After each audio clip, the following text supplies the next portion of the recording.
Hi Year 10. So in the first video, you'll have looked at working out the relative formula mass using the mass numbers from the periodic table. The second thing we're going to look at is using these numbers to work out the percentage mass of an element in a compound. So for instance, you might want to work out in magnesium oxide how much the magnesium actually takes up.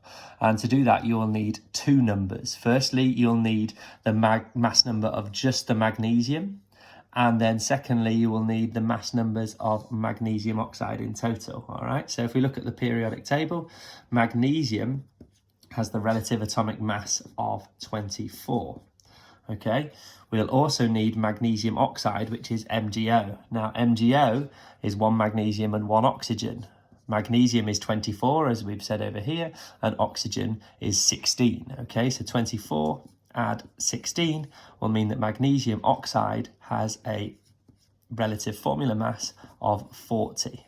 All that we do then is take the magnesium's mass, the 24, and we divide this, we put that over the total mass of the magnesium oxide, which is 40, and we can then times that by 100 to give us our percentage, which I believe is 60%. All right, if you got that first example, we're now going to look at a slightly harder example where we work out the percentage mass of chlorine in calcium chloride. The reason it's harder is because we haven't been given a formula here, so that's the first thing we need to do. Calcium chloride is an ionic compound, which means the metal calcium ion will bond with the negative non-metal chloride ion. If we think about the groups in the periodic table, calcium is in group 2, therefore it always loses 2 negative electrons, forming that Ca2+ ion.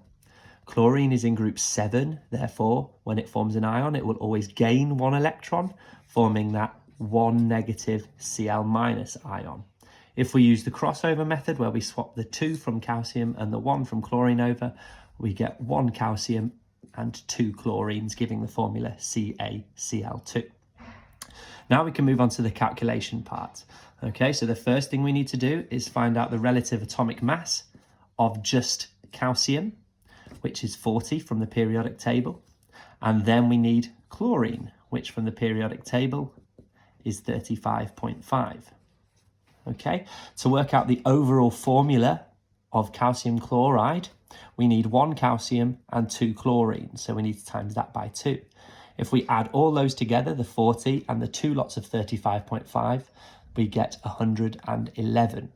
So that will be the number on the bottom, because that is the relative formula mass of the whole compound calcium chloride.